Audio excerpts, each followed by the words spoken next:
Buenas noches, bienvenidos al taller de refuerzo. Ya estamos próximos a terminar este módulo 1. Bien, entonces estamos aquí en este taller y vamos a participar con una primera actividad donde vamos a pedir la intervención de algunos participantes para no extendernos, ¿no?, en cuanto al tiempo que tenemos programado. Vamos a pedir y comentar la participación de la actividad, se llama Me llamo, puntos suspensivos, y soy, puntos suspensivos. Entonces, esto significa que cada participante, los 3 primeros participantes van a decir su nombre y una característica muy particular de sí mismos, ¿no? Algo que los caracterice. Muy bien, entonces esperamos, por favor. Hola, ¿qué tal? Buenas noches. ¿Me escuchan? Sí, perfecto. Ah, Buenas ok. ¿Qué noches. tal? Buenas noches, docente Solinda y los demás docentes. Yo soy Jessica Terellán Bornas y soy muy empática. Muchas gracias, Jessica. Tenemos 2 más. Me llamo Elizabeth Ancajima, nos escribe, y soy muy responsable. Otra participante. Okay, buenas noches, me llamo Miriam Ramos y soy alegre y trabajadora. Una más, ¿sí? Listo, ya. Ya, a ver. Ya. Elizabeth, escuchamos. Hola, soy Elizabeth Verónica Santiago Delgado. Bueno, soy una persona que me gusta lidiar con los conflictos y ver una solución. O sea, no me doy por vencida tan fácilmente hasta tener una solución en el problema. Y este taller, este diplomado realmente me está siendo muy útil para aprender a resolver los conflictos que se presenten en el camino. Muy bien, gracias, Elizabeth. Entonces veo que es una persona muy perseverante. Nos ha escrito Mercy, nos dice que es muy carismática. Miriam Ramos es muy alegre y trabajadora. Elizabeth Ancajima es muy responsable. Giovanna, claro, muy perseverante. Exacto. Muy bien, entonces les agradezco por todos sus aportes, sus intervenciones, y justamente, ¿no?, vemos de que cada persona es única y diferente, tiene muchas características, ¿no?, dentro de su personalidad, pero hay algunas que son las que van a tipificar, ¿no?, las que van a hacer que digamos, sean la esencia, ¿no?, como nos mostramos a los demás. Entonces, en ese sentido, así como nosotros, ¿no?, como adultos mostramos nuestras características dentro de nuestra aula, también hay una diversidad de personalidades que van a manifestar nuestros alumnos.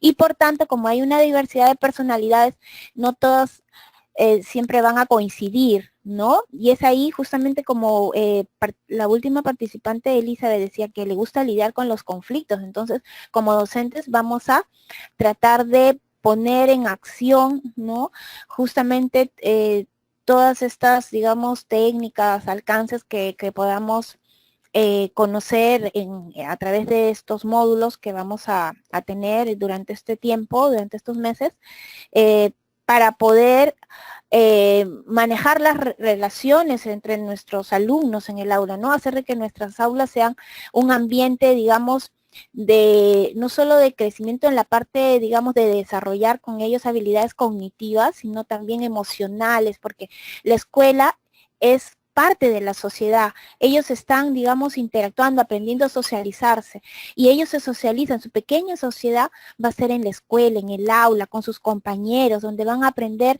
a intercambiar ideas, opiniones, intereses. Entonces, justamente, el tema de este módulo es la parte de cómo se concibe ahora la evolución del conflicto, ¿no? El conflicto entonces se ve como algo natural de la vida, como parte, digamos, de la interacción, de la comunicación humana, pero tenemos que ver el lado positivo, ¿no?, para poder solucionarlo. También dependerá mucho, ¿no?, de cómo ellos puedan aprender a asumir una actitud, que eso también van a verla reflejada en los adultos, ¿no? En este caso, como docentes, nosotros somos modelos, entonces también nuestra actitud, nuestro desempeño con ellos les va a ayudar, porque ellos también van a modelar su conducta en función de nuestro comportamiento. Aquí tenemos, por ejemplo, ¿no?, esta esta lámina donde dice, ¿sabes qué siento cuando estoy en un conflicto? Y acá lo que vamos a hacer es lo siguiente, de todas estas características que pueden estar rodeando una situación de conflicto que crea un clima, digamos, de muchas veces de inseguridad, tristeza, tensión. Entonces, vamos a identificar lo incorrecto, lo que no está asociado al conflicto, ¿sí? Entonces, vamos a recoger la participación del auditorio. Laurie nos dice caricias, satisfacción, alegría, ilusión, felicidad, nos dice Delfina. Miriam también nos coincide con caricias, ilusión, alegría, placer. Irma nos dice que placer también coincide, felicidad, alegría, ilusión. Y por aquí se van repitiendo. Gracias, han identificado correctamente entonces lo que no está muy asociado al conflicto, porque generalmente antes cómo se concebía el conflicto, con emociones que estaban ligadas a lo negativo, un estado emocional de tensión, ¿no? Y como vemos acá en todos estos elipses, tensión, maltrato, preocupación, cólera, tristeza, ¿no? Una situación de tirantez, ¿no? Donde pues generalmente las personas cambian su estado de ánimo, la disposición, ¿no? La ruptura de la comunicación, etcétera.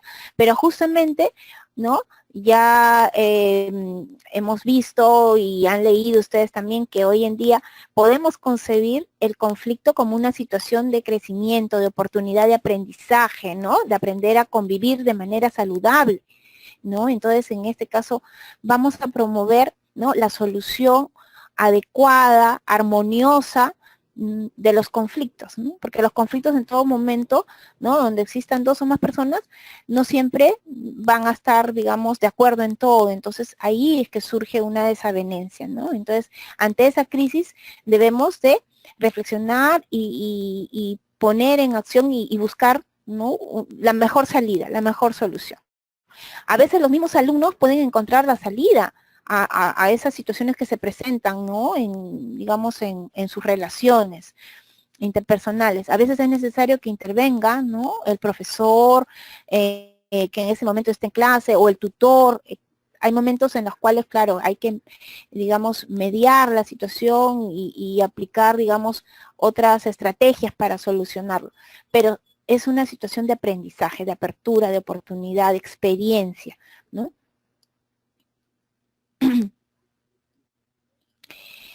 Entonces, viendo un poco y revisando ya las definiciones acerca de conflicto, ¿no? Y hemos conocido la que dice Casamayor, el autor Grasa, ¿no? Como situaciones donde muchas veces surgen intereses o necesidades, ¿no? Incompatibles, muchas veces irreconciliables, ¿no? Pero justamente es ahí donde hay que procurar, ¿no? La disposición, el diálogo, ¿no? La apertura a la escuchar, una escucha activa, siempre tiene que partir de nuestro lado, siempre estar atentos, que los alumnos puedan percibir nuestro interés hacia su problema.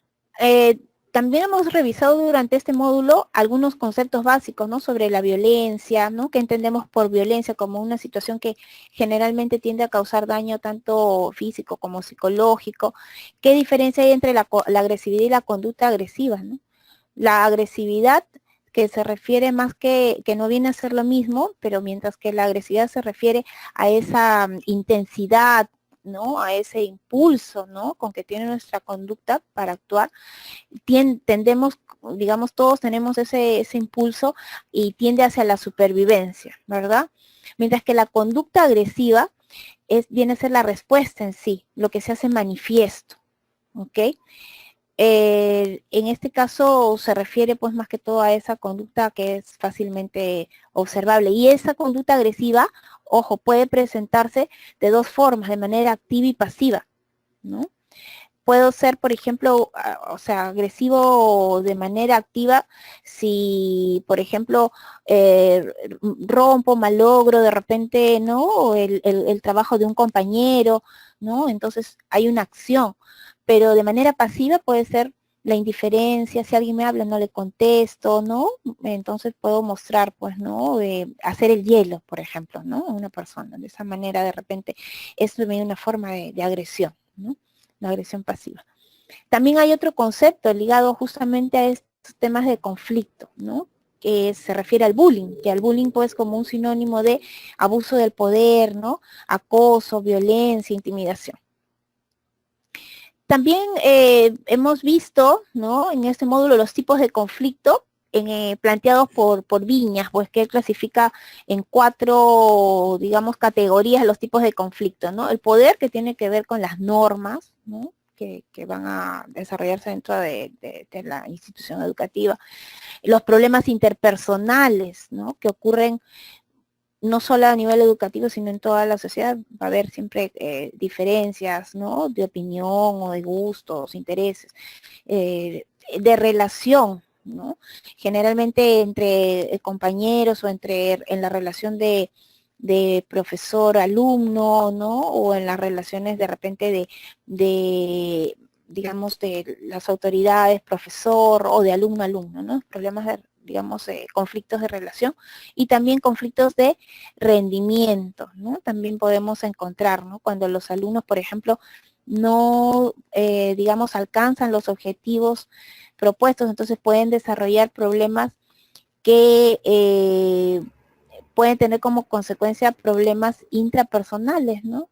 De timidez, ¿no? Probablemente también fracasos constantes van a también repercutir en su autoestima, ¿no? En justamente la capacidad de ellos de creer que de repente no van a poder, ¿no? Y de antemano ya se ponen una barrera, ¿no? Y no intentan lograrlo, ¿no? Porque de repente pasan por sucesivos fracasos, entonces ya no son capaces de ellos mismos de intentarlo, ¿no? Entonces, en ese sentido también tenemos estos problemas de rendimiento.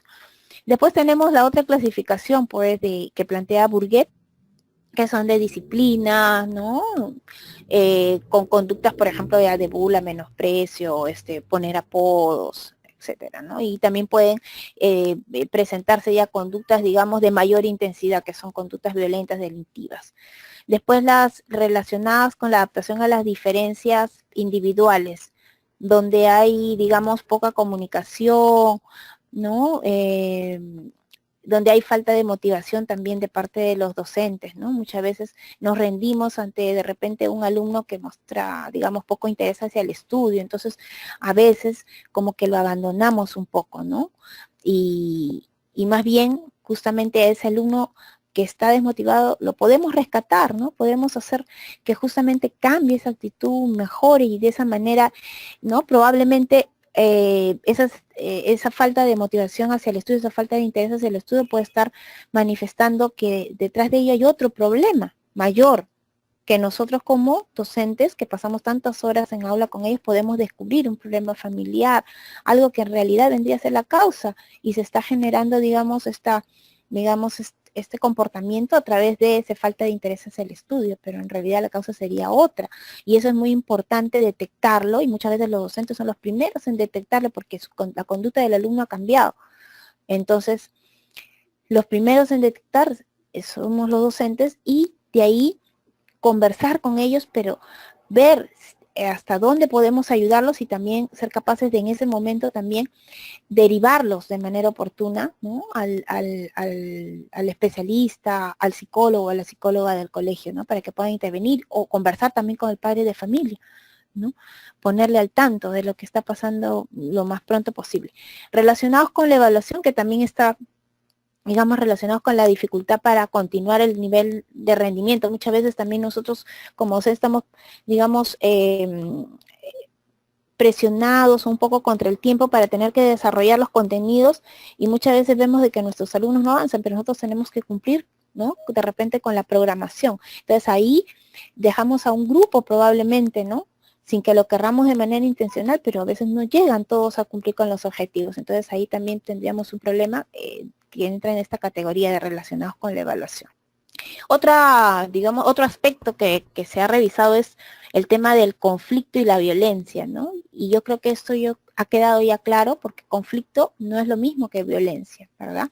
El conflicto se va a presentar como algo, digamos, natural, que se presenta en toda interacción o en toda relación humana, y la violencia viene a ser más bien la forma inadecuada de resolver el conflicto, ¿no?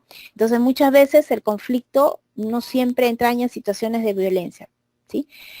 En este caso, entre conflicto y violencia, no es una relación bidireccional, ¿sí? Los conflictos pueden ser de mayor envergadura que la violencia, ¿no? Sin embargo, las consecuencias de la violencia suelen ser más funestas, ¿no? Más dañinas, más peligrosas.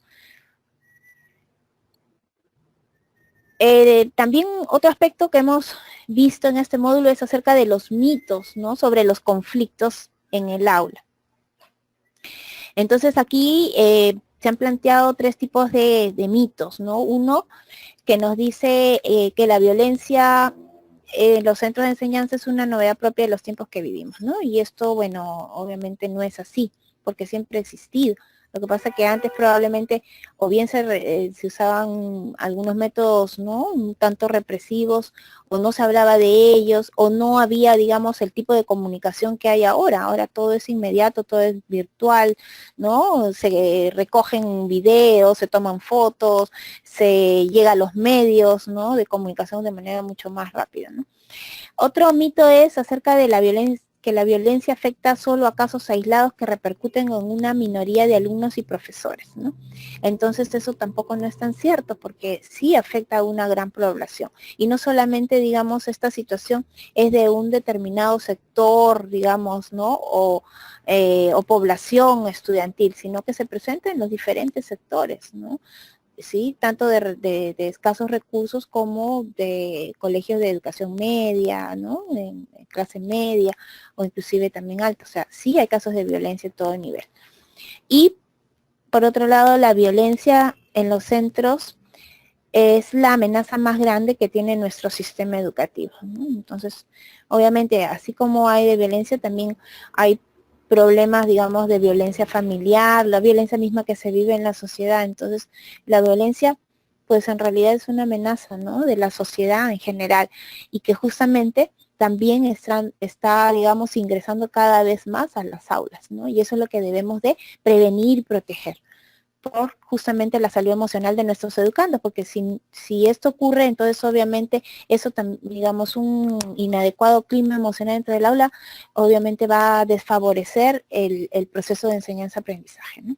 Vemos también aquí, ya en la unidad 2, la causa de los conflictos y los factores de riesgo en el aula.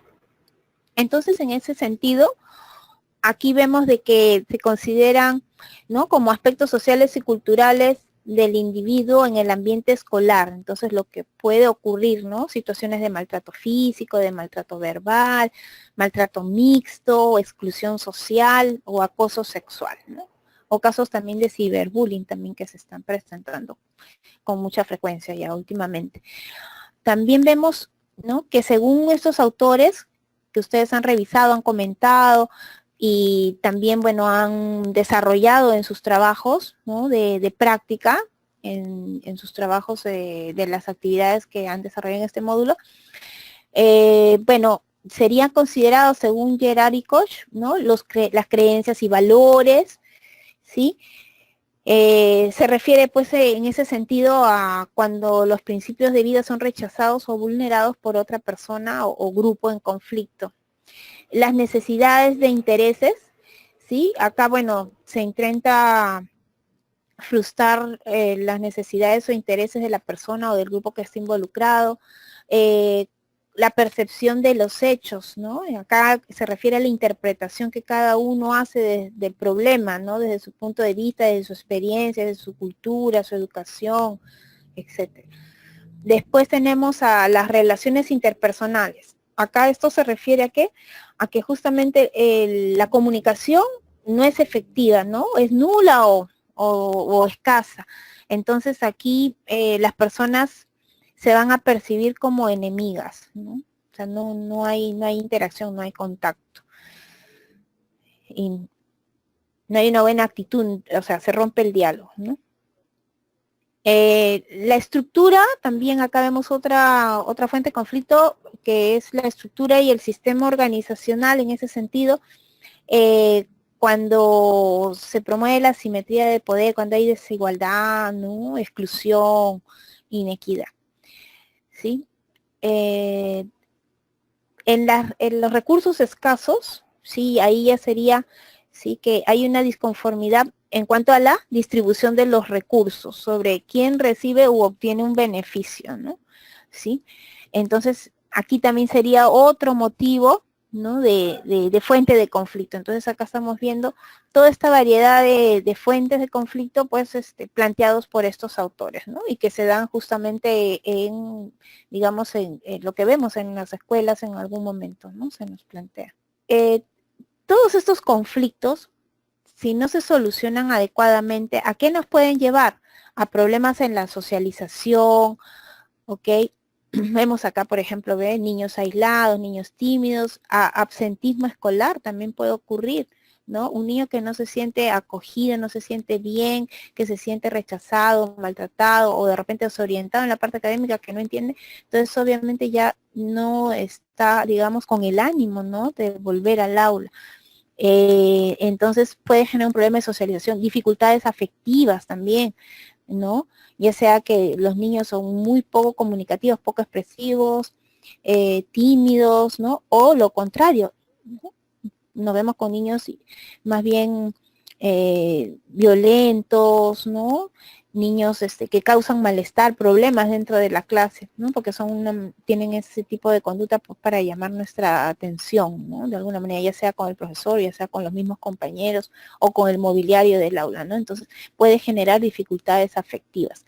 También hay digamos, si se presentan los conflictos, puede derivar en un impedimento del buen funcionamiento del aula, ¿no? Porque obviamente al ver un problema de indisciplina, entonces los alumnos que sí están motivados para aprender también se van a sentir, ¿no? Perjudicados también, pues porque obviamente se distrae, digamos, el clima del aula, se perturba la clase.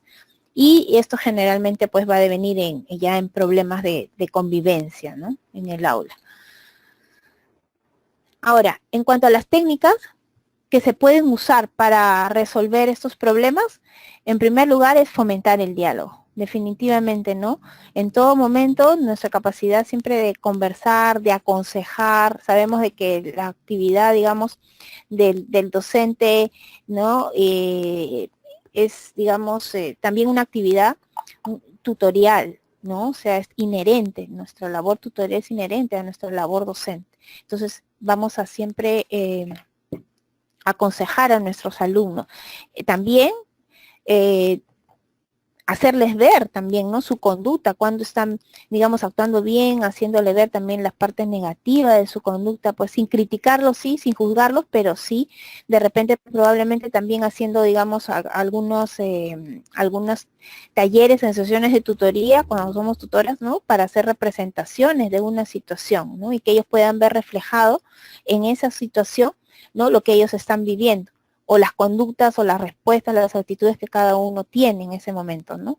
Entonces verlo de afuera haciendo una dramatización, eso también puede ayudar bastante, ¿no? A poder entender el conflicto y a manejarlo.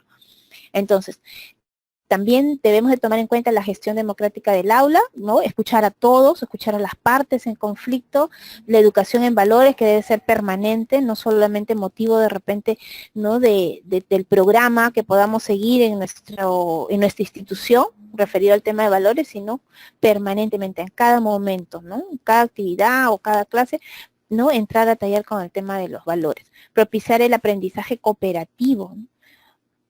Hacer sentir de que todos son importantes, sus aportes, ¿no? Que todos son compañeros, que forman una familia dentro del aula, ¿no? El aprendizaje cooperativo, que unos otros se pueden ayudar. Y el autocontrol emocional, la autorregulación, el aprender a ser tolerante, el respetar las diferencias, ¿no? Eso sobre todo va a ayudar bastante para poder sobrellevar los conflictos que pueden aparecer en cualquier momento.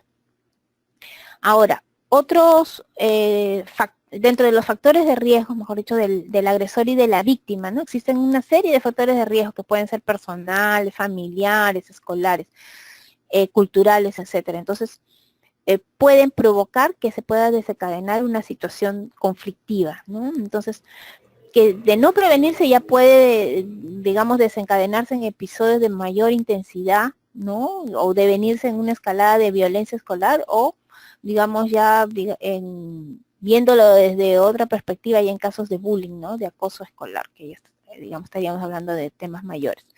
Y en cuanto a los factores de riesgo del agresor, bueno, presenta ciertas características en este caso, ¿no? La persona agresora, pues, es una persona que no va a presentar empatía, ¿no? No se va a conmover con lo que siente su compañero, va a ser frío con respecto a las emociones del otro. Son personas entonces que pueden presentar baja autoestima, egocentrismo, también pues van a presentar algunos fracaso escolar, trastornos también, ¿no? De conducta, psicopatológicos, ¿no? Antecedentes familiares de violencia. Entonces, por lo general se considera que el perfil de esta persona acosadora puede ser una persona físicamente que se le ve fuerte, impulsivo, dominante, ¿no? Muchas veces usa un tipo de lenguaje para amedrentar a su víctima, ¿no? Que hablar fuerte, de gritar, porque su intención es causar miedo para ejercer el poder sobre otro. En cuanto a los factores de riesgo de la víctima, ¿qué características suele presentar la víctima? Bueno, puede presentar rasgos físicos o culturales diferentes a los de la mayoría, ¿no? Características de personalidad también son más calladitos, más tranquilos, ¿no? Entonces, obviamente, digamos, serían, digamos, personas que pueden ser tomadas como, digamos, de punto, ¿no? Porque se les percibe como personas, digamos, más sensibles y más débiles, ¿no? Entonces, obviamente, ahí es donde estas personas, digamos, acosadores, ¿no? O compañeros, ¿no? Que abusan de su poder, entonces justamente, o bien, digamos, son los que van a liderar el grupo, ¿no? En contra de ese compañero, ¿no? Ya sea porque lo ven diferente o de repente porque también dentro del aula, pues muchas veces se ve la crisis de los antivalores, ¿no? A veces la persona el niño o el alumno que es más estudioso, ¿no? Justamente es el que lo molestan, lo fastidian, ¿no? No lo emulan, sino por lo contrario, lo rechazan, ¿no? Vemos también que factores de riesgo de la víctima pueden sufrir de alguna discapacidad física o psíquica. Vemos que vienen de hogares donde hay una escasa comunicación familiar, donde también hay factores socioculturales, ¿no? Precarios, baja calidad de enseñanza, y también hay alta presencia de contenidos violentos en medios de comunicación, ¿no? Vemos de que muchos chicos, por ejemplo, les encantan los videojuegos, pero si nos acercamos un poco a su mundo, vemos que si le decimos, a ver, cuéntame, a ver, enséñame cómo es tu juego, juegos de violencia, de guerra, ¿no? De pelea, ¿no? Y ellos están ahí felices, disfrutando, ¿no? Inclusive gozando, ¿no? Cuando está perdiendo el otro equipo o cuando le están ganando, ¿no? Entonces se basa en una relación justamente de violencia, ¿no? En juego. Los programas, también películas o, digamos, situaciones que ellos, digamos, les gusta, también están asociadas un poco a estos temas de violencia. Entonces, justamente la orientación que deben recibir los padres es saber, ¿no? ¿Qué están viendo sus hijos? ¿Qué hacen cuando ellos están trabajando, ¿no? O las personas que se quedan, supervisan lo que están viendo sus hijos, ¿no? Entonces ese tema también es hay que tomarlo en cuenta, pues, ¿no? Porque puede ser también un motivo, justamente, ¿no? Un motivo, ¿no? De la conducta de su hijo, ¿no? El hecho de estar, digamos, sometido a influencia de modelos violentos.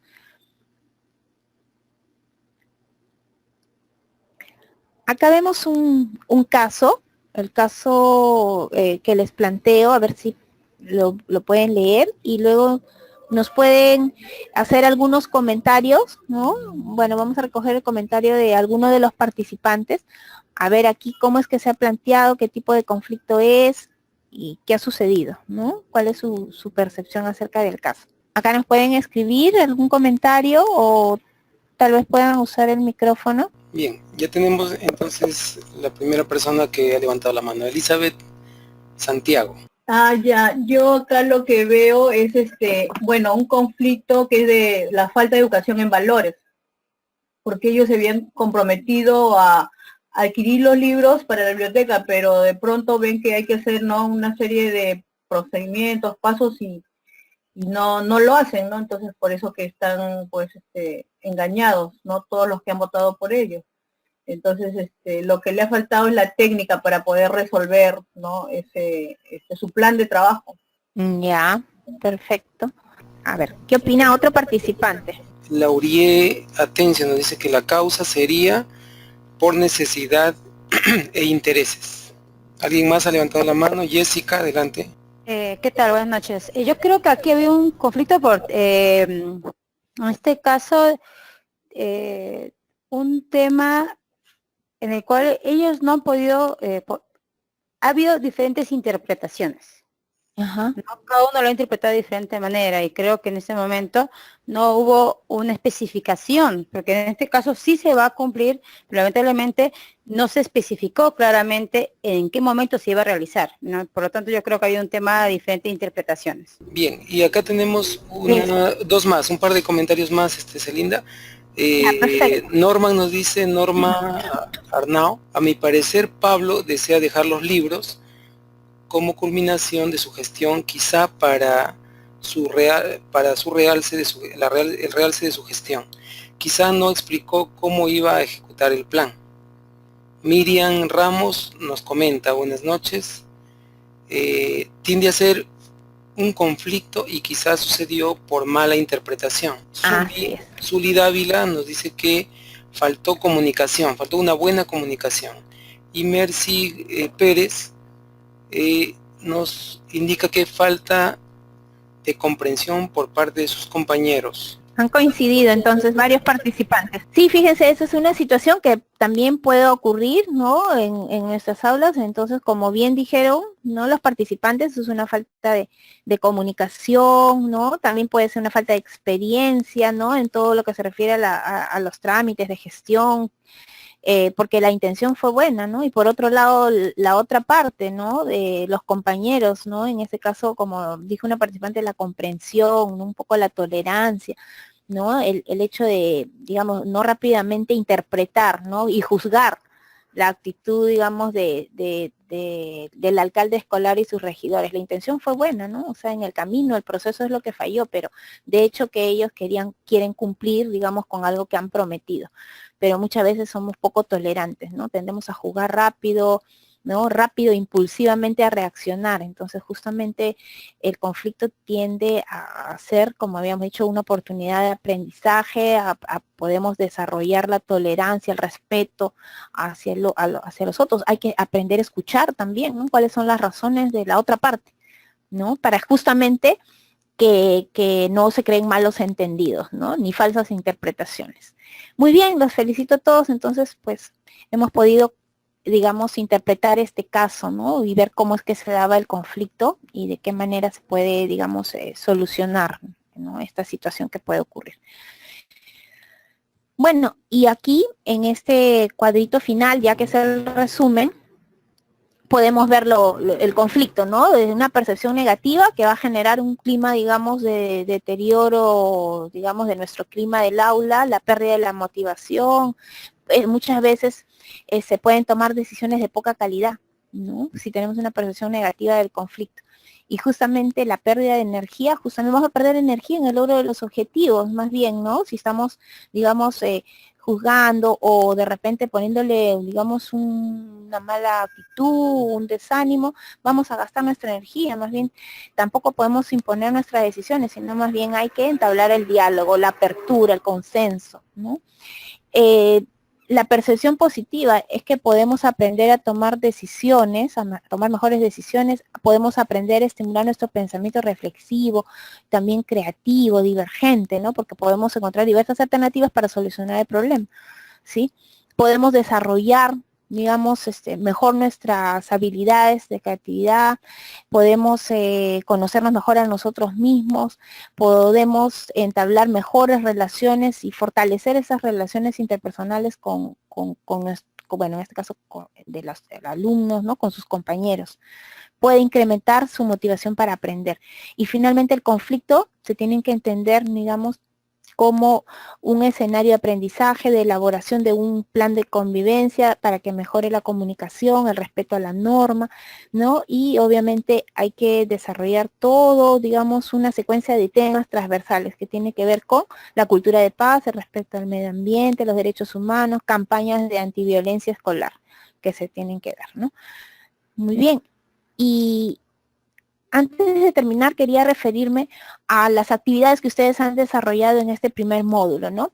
En primer lugar, la actividad 1, en la participación del foro, quiero felicitarlos a todos ustedes porque han tenido una participación muy activa, han, digamos, respondido a las preguntas, han sido muy minuciosos, algunos hasta se han extendido bastante, ¿no?, en su explicación.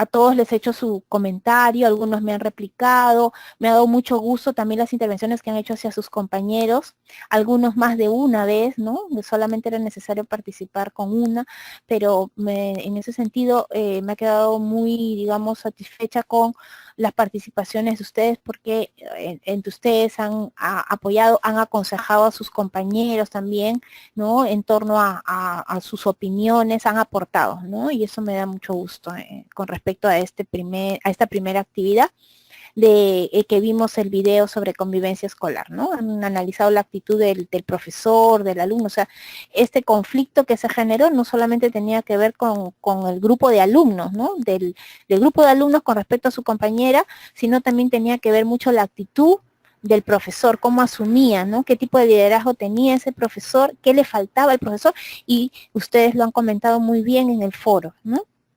Con respecto a algunas situaciones también o digamos sugerencias que le dieron al profesor, ¿no? Para que, digamos, eso no hubiera ocurrido de esta forma o se hubiera solucionado de otra manera, ¿no? Si el profesor hubiera actuado diferente.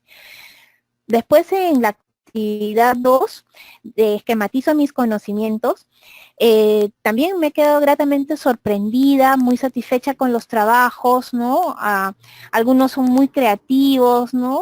Sobre todo los grupos digamos, algunos grupos que han sido formados por profesoras, ¿no? Cómo se ve un poquito la connotación femenina, ¿no? Del detalle, de los gráficos, de las figuras que ponían, ¿no? Digamos, muy elocuentes para reafirmar lo que habían escrito en su resumen, ¿no? En su esquema. También también he visto trabajos, ¿no? En realidad todos otros han estado muy bien hechos, han seguido los lineamientos, ¿no? Salvo en poquitos casos donde, por ejemplo, me presentaron temas que eran de otro, o sea, no era el tema que se estaba solicitando, sino era otro tema, ¿no?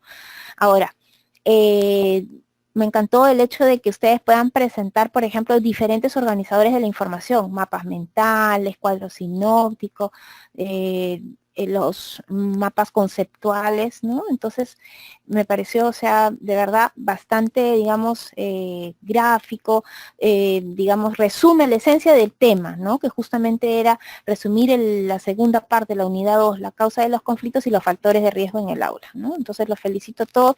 También les he hecho sus comentarios a los integrantes al grupo en general, ¿no? Por el trabajo. Y en este caso, bueno, el coordinador es el que va a subir el trabajo, ¿no? Justamente una sola persona sube el trabajo al aula. Bueno, en cuanto a la actividad 3, ¿no? Hasta el día viernes que ingresé al aula todavía no habían dejado ningún trabajo, sino más adelante, ¿no? Ya el viernes por la noche ya comenzaron a dejar los trabajos y hasta antes que empiece el taller también he visto que ya han ido entregando algunos grupos sus trabajos. He estado viendo, ¿no? Todavía con detenimiento no los he leído, pero sí he estado, digamos, a grosso modo los he revisado. Están muy buenas las propuestas, algunos como le decía hace un rato, bueno, no lo han presentado en una hoja, hasta en 2 hojas, pero yo imagino que deben de estar, bueno, han puesto cosas muy interesantes, ¿no? Los voy a leer y luego ya les voy a hacer los comentarios respectivos, ¿no? Entonces, ya estamos muy próximos ya a terminar este primer módulo. Espero que ustedes puedan, digamos, sacar el máximo provecho de estos conceptos básicos que hemos revisado en esta primera parte del diplomado, porque esto, digamos, va a favorecer los cimientos de los temas que vengan más adelante, ¿no? Y sobre todo los módulos intermedios y los últimos, que ya más que todo son prácticos. Pero digamos, desde ahora ya ustedes están poniendo en acción sus conocimientos, porque ya con este, por ejemplo, último trabajo, ustedes ya están elaborando una propuesta.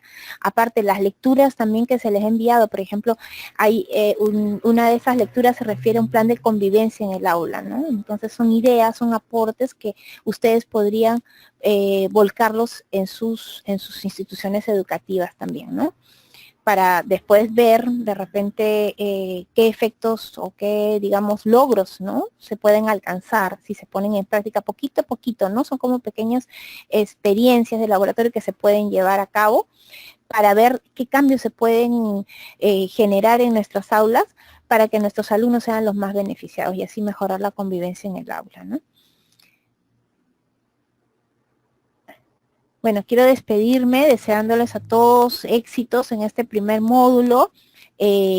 Prepárense bien, repasen bien, lean bien todo lo que hemos hecho, hemos avanzado para que puedan tener una buena evaluación. De hecho, que tienen muy buenas calificaciones. Los felicito, muchachos, me da mucho gusto. Ya a varios ya los estoy conociendo por sus nombres, ¿no? Por las intervenciones, por de repente los mensajitos que envían. Bueno, es muy grato trabajar con ustedes.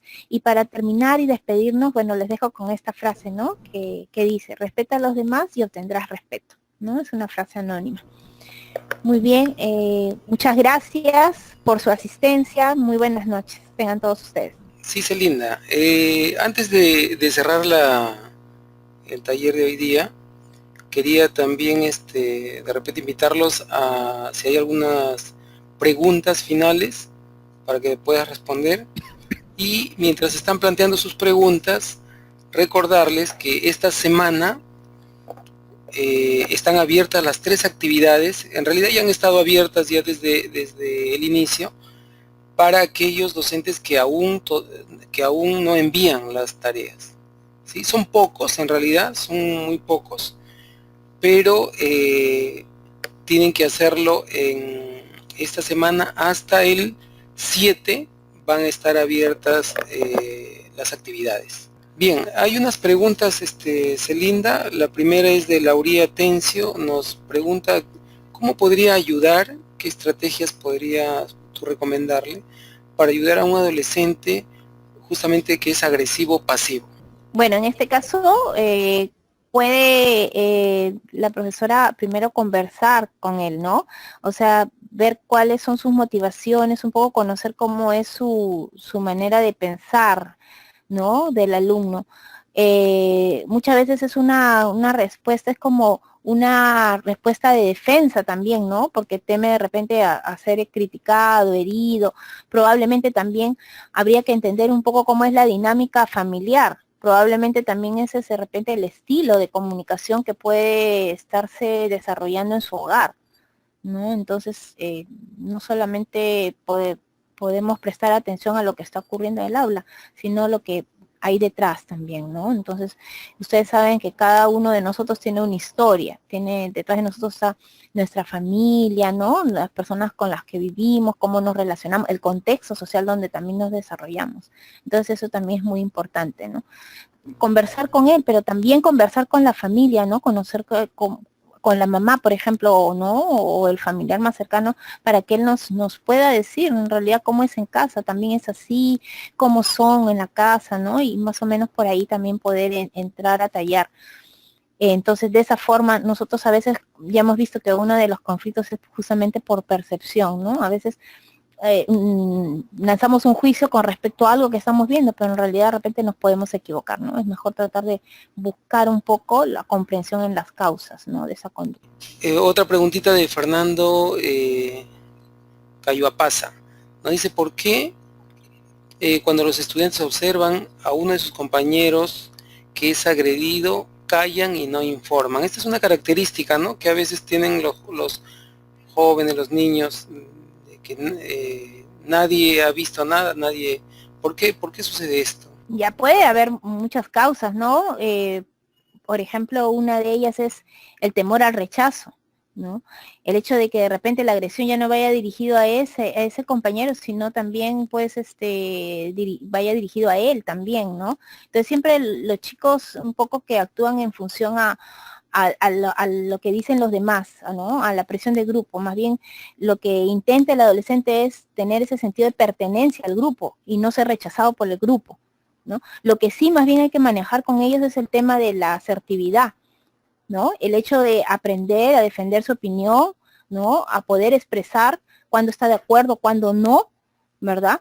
El hecho de decir, eso no está bien, ¿no? Más bien de apoyar y de proteger a ese alumno que está siendo víctima, ¿no? De los otros, o de contarlo a un adulto.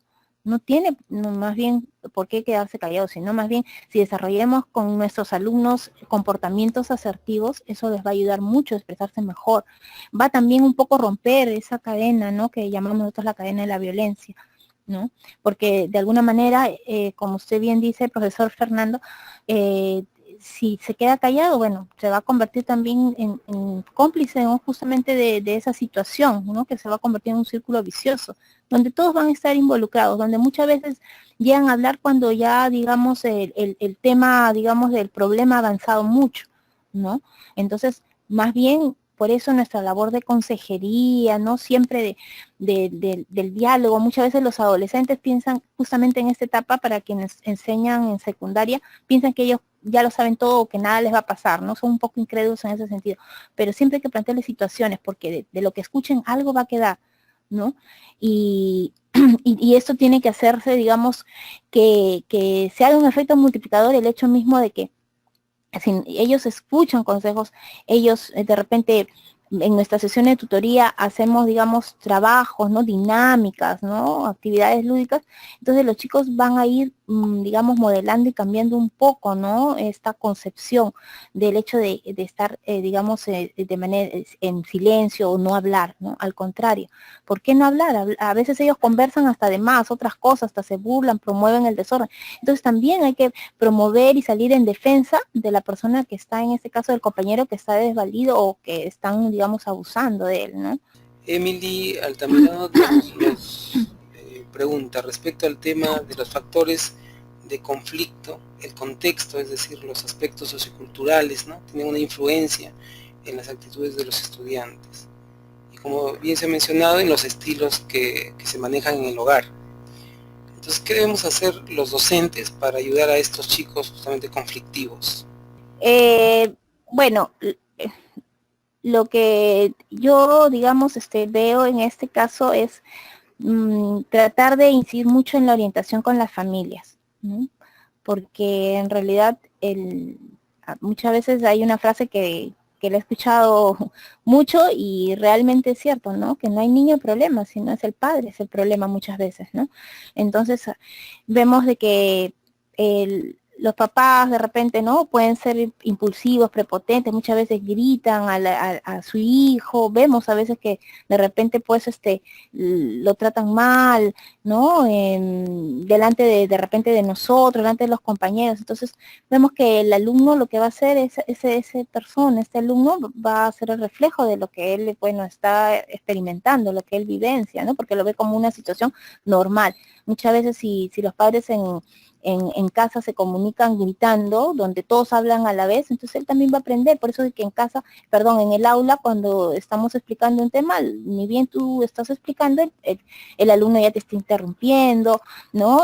Quiere, digamos, hablar al mismo tiempo que tú, etcétera, ¿no?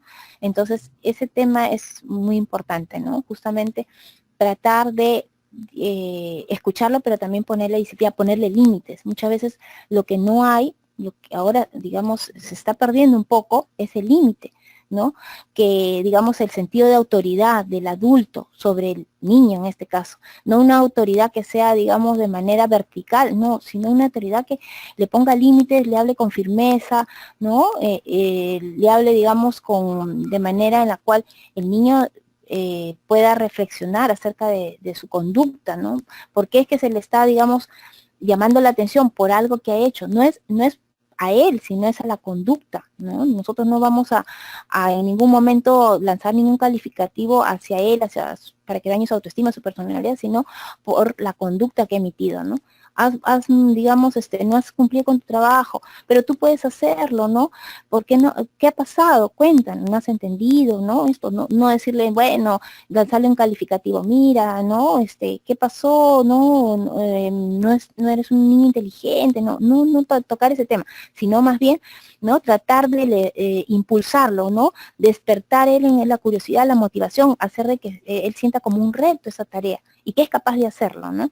Entonces, en ese sentido, pues va, ¿no? Mi invocación, ¿no? Siempre tratar un poco, no solamente de orientar al alumno, sino también a los padres de familia, que tienen que ser nuestros principales, digamos, colaboradores en nuestra labor, ¿no?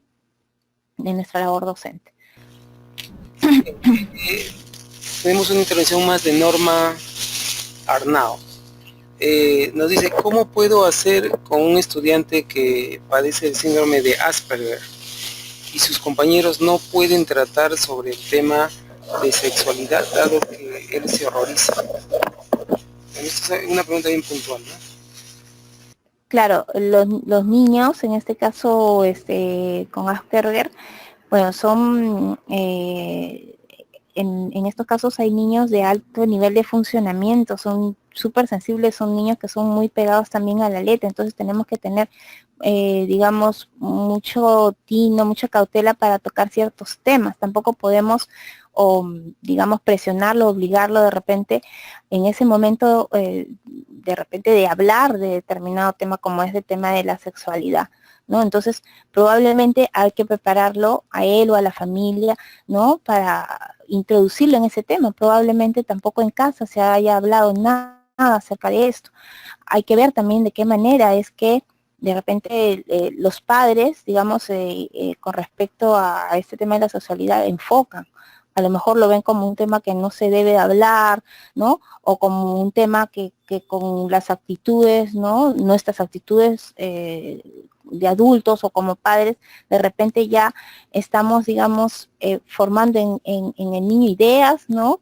De repente, pues, un poco equivocadas con respecto a la sexualidad. Entonces, el niño obviamente se siente, ¿no? Muy sensibilizado, muy dañado y obviamente lo pone, ¿no? Muy sensible en ese sentido, y obviamente tampoco como se trata de hacerlo sentir mal, sino por el contrario, ¿no? Entonces es mejor conversar en ese sentido con los padres para ver de qué manera, cómo orientarlos, ¿no? Para que ellos también nos puedan, digamos, ayudar o colaborar, ¿no? En el sentido de que no sea algo nuevo que vaya a tocar en el aula, ¿no? Sino que algo que lo va a escuchar como algo natural que puede también tocarse o hablarse en la familia, ¿no? Bien, Celina, muchas gracias. Bueno, tenemos, en realidad ya el tiempo nos está ganando. Invitamos a los docentes que entendemos hay preguntas todavía sobre este tema que es tan amplio, a que puedan plantear estas preguntas enviándolas al correo de la tutora que está en el aula virtual, ¿sí? Envíen los correos, ella está permanentemente revisándolos y respondiendo. Y lo otro es, para ir finalizando ya, indicarles que el 6 de mayo tenemos el taller presencial en el Pedagógico de Monterrico. Los esperamos a las 8 de la mañana para aquellos docentes que son de Lima, y para los docentes de provincia tenemos el taller en línea, que es el 7 de mayo a las 7 de la noche. Bien, Celina, muchas gracias a todos los participantes, y nos estamos viendo en el próximo taller. Gracias. Muy bien, muchas gracias, buenas noches.